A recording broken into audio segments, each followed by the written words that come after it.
আপনারা যারা ইউটিউব থেকে অথবা অন্য কোনো ওয়েবসাইট থেকে পিএলপি ফাইল ডাউনলোড করে কোনো পোস্টার অথবা অন্য কোনো কিছু ডিজাইন করেন, তাদের অনেকেরই আছেন যারা পিএলপি ফাইল সঠিকভাবে কাস্টমাইজ করতে পারেন না। সেজন্য আপনাদের পোস্টার অথবা অন্য কোনো ডিজাইন পুরোপুরিভাবে সুন্দর বা প্রফেশনাল হয় না। তো এই ভিডিওতে আমি আপনাদের দেখাবো পিএলপি ফাইল কিভাবে সঠিকভাবে কাস্টমাইজ করবেন। হ্যালো বন্ধুরা, কনুজ ক্রিয়েশনের সবাইকে স্বাগতম। আমি কনুজদার আছি আপনাদের সাথে। ভিডিওটি ভালো লাগলে একটি লাইক করে দিবেন এবং কমেন্ট করে আপনার মতামত জানাতে ভুলবেন না। আর আপনি যদি আমার চ্যানেলে নতুন হয়ে থাকেন তাহলে নিচে থাকা লাল বাটনে ক্লিক করে অল সিলেক্ট করে চ্যানেলটি সাবস্ক্রাইব করে দিবেন। আর যদি আগে থেকে চ্যানেলটি সাবস্ক্রাইব করে থাকেন তাহলে আপনাকে অসংখ্য ধন্যবাদ। আপনি যদি একজন ইউটিউবার হয়ে থাকেন অথবা গ্রাফিক ডিজাইন লাভার হয়ে থাকেন তাহলে কনুজ ক্রিয়েশন সাপোর্টস নামে আমাদের ফেসবুক গ্রুপে জয়েন করবেন। ইউটিউব অথবা গ্রাফিক ডিজাইন নিয়ে যে কোনো প্রশ্ন থাকলে আপনারা গ্রুপে পোস্ট করে জানাতে পারেন। সেখানে আমি সহ অনেক দক্ষ মডারেটর রয়েছেন, তারা আপনার প্রশ্নের সমাধান দিয়ে দেবেন। আর আপনি যদি আমার সম্পর্কে সকল আপডেট পেতে চান অথবা আমার সাথে সোশ্যাল মিডিয়াতে কানেক্টেড থাকতে চান তাহলে কনুজ ক্রিয়েশন নামে আমার ফেসবুক পেজ এবং ইনস্টাগ্রাম আইডিতে আমাকে লাইক এবং ফলো করে রাখবেন। তো বন্ধুরা, আর কথা বাড়াচ্ছি না, চলুন ভিডিওটি শুরু করা যাক।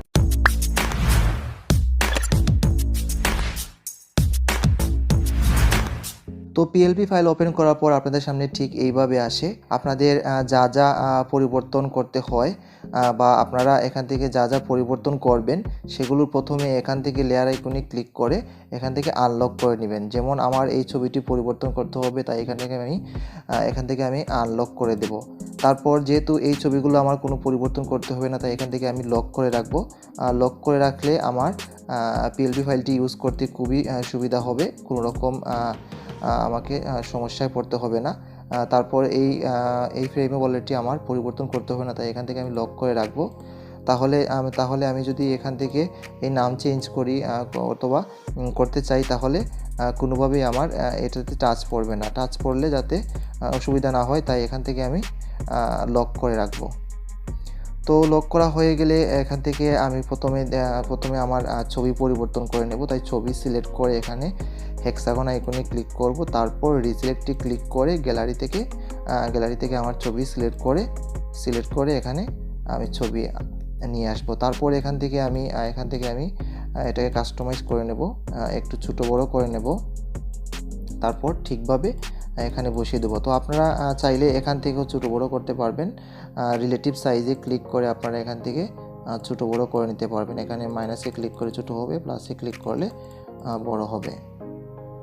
তারপর আপনারা এখান থেকে ঠিক এইভাবে পজিশন করে নেবেন। আপনারা যদি পারফেক্টলি একটু করে পজিশন চেঞ্জ করতে চান তাহলে এখানে ক্লিক করে এখান থেকে বাড়িয়ে কমিয়ে এখানে যদি আমি বাড়িয়ে নেই তাহলে একটু বেশি সরবে, তার যদি কমিয়ে নেই তাহলে একটু করে সরবে।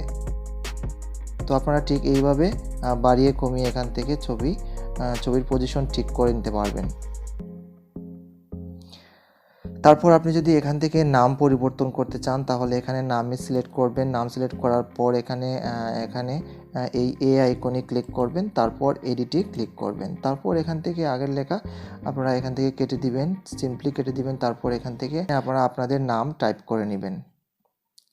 নাম টাইপ করা হয়ে গেলে আপনারা চলে যাবেন এখানে যে এই ছবিগুলো আছে ছবি সিলেক্ট করবেন, করে এখান থেকে হেক্সাগন আইকনে ক্লিক করে ঠিক আগের মতো এখান থেকে রিসিলেক্টে ক্লিক করে আপনারা ছবি পরিবর্তন করে নেবেন। যেহেতু এই ছবিটি আমি এখানে আমার পিএলপিতে এখানে আমি এই পিএনজিটি দিয়ে আমি তৈরি করেছি, তাই এখান থেকে মার্জ করার কারণে এখান থেকে রিসিলেক্ট অপশন আপনারা পাচ্ছেন না। তো যেহেতু আপনারা রিসিলেক্ট অপশন পাচ্ছেন না, তাই আপনারা আমার টিউটোরিয়াল দেখে এইরকম ফ্রেম করে নেবেন। আর যদি আপনাদের শুধু পিএনজি ছবি ইউজ করতে চান তাহলে এখান থেকে ডিলিট করে দিবেন এবং আপনারা প্লাস আইকনে ক্লিক করে গ্যালারি থেকে আপনাদের দরকারি ছবি যেগুলো আছে ইউজ করে নেবেন।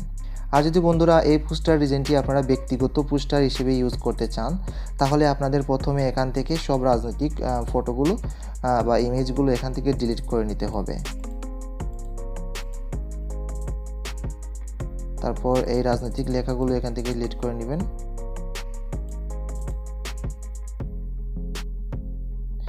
তারপর এখান থেকে এই ছবিগুলো ডিলিট করে দিবেন। তারপর আপনারা আপনাদের ছবি এখানে বড় করে নেবেন। বড় করে নেওয়ার পর এই পিএনজিটি আপনারা এখান থেকে এই পিএনজিটিও বড় করে নেবেন।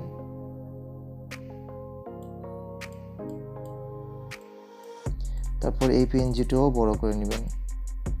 তারপর সব কিছু ঠিকঠাক করা হয়ে গেলে আপনারা উপরে শেয়ার আইকনে ক্লিক করবেন, তারপর এখানে সেভ টু গ্যালারিতে ক্লিক করবেন। আপনারা যদি হাই রেজলিউশনে সেভ করতে চান তাহলে এখানে এরো বাটনে ক্লিক করে আলট্রা দিয়ে দিবেন, তারপর সেভ টু গ্যালারিতে ক্লিক করে দিবেন। তো আজকের মতো এখানেই বিদায় নিচ্ছি, আবার দেখা হবে অন্য কোনো ভিডিওতে। ততক্ষণ মতো ভালো থাকুন, সুস্থ থাকুন।